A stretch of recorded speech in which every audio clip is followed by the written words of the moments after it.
जय श्रीराम मित्रांनो पीएम किसान योजनेचा 20वा हप्ता, तुमचा हप्ताही नको आणि तुमची योजनाही नको, अशा प्रकारची मानसिक स्थिती सध्या शेतकऱ्यांची झालेली आहे। मोठ्या प्रमाणात विलंब हा 20वा हप्ता वितरित करण्यासाठी झालाय आणि याच्यामुळे शेतकऱ्यांमध्ये साहजिकच मोठ्या प्रमाणात रोष दिसून येतोय। मित्रांनो, रोष कमी आहे की काय किंवा ह्या शेतकऱ्याला झालेला वैताग कमी आहे की काय, म्हणून मोठे मोठे जे काही न्यूज चॅनल आहेत, आता या न्यूज चॅनलच्या माध्यमातून आणखीनच त्याच्यामध्ये भर पाडली जाते, तरच मिळणार तुम्हाला पीएम किसान योजनेचा 20वा हप्ता। ही 6 कामं करावीच लागणार, ही 9 कामं करावीच लागणार, ही 10 कामं करावीच लागणार। आता याच्यामध्ये काही काही हुशार जे आहेत ते म्हणतात की तुम्हाला ओटीपीच्या माध्यमातून केवायसी करायची। अरे, ओटीपीच्या माध्यमातून केवायसी बंद करून त्याच्यात महिने झाले, वर्ष झालं, तरी तुम्ही सांगताय ओटीपीने केवायसी करा आणि अशा प्रकारची कामं करा तरच तुम्हाला मिळणार हप्ता।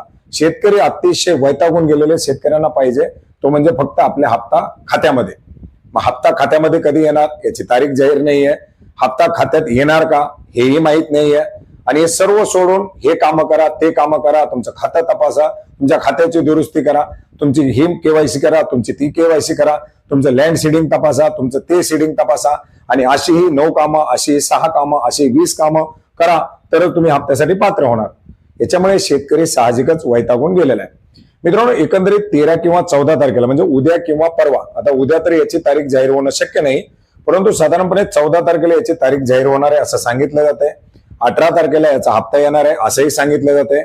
अधिकृत असं अपडेट अद्याप आलेलं नाही, परंतु शक्यता ज्या आहेत या शक्यता 100% 18 तारखेला हप्ता येण्याच्या संदर्भातील आहेत।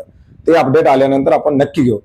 पण आता हे सर्व होत असताना आणि ही सर्व भीती घातल्यामुळं मग बऱ्याच जणांना वाटतं की अरे यार, खरं माझा मग हप्ता येणार का, हे काम मी केलेलं पण ते काम होत नाही। काही जणांची ओटीपी केवायसी केलेली तेही केवायसी करायला धावपळ करतायत।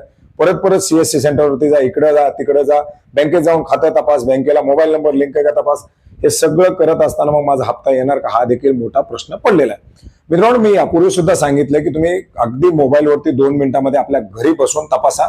त्याच्यामध्ये जर तुमचा एफटीओ जनरेट झालेला असेल, आरएफटी साईन झालेला असेल, तुम्हाला जर त्याच्यामध्ये रक्कम दाखवत असेल तर तुमचा डेफिनेटली हप्ता तुमच्या खात्यामध्ये येणार आहे। आणि जर त्या ठिकाणी जर तुम्हाला काही असं दिसलं की ज्याच्यामध्ये तुमचा एफटीओ जनरेट झालेला नाही,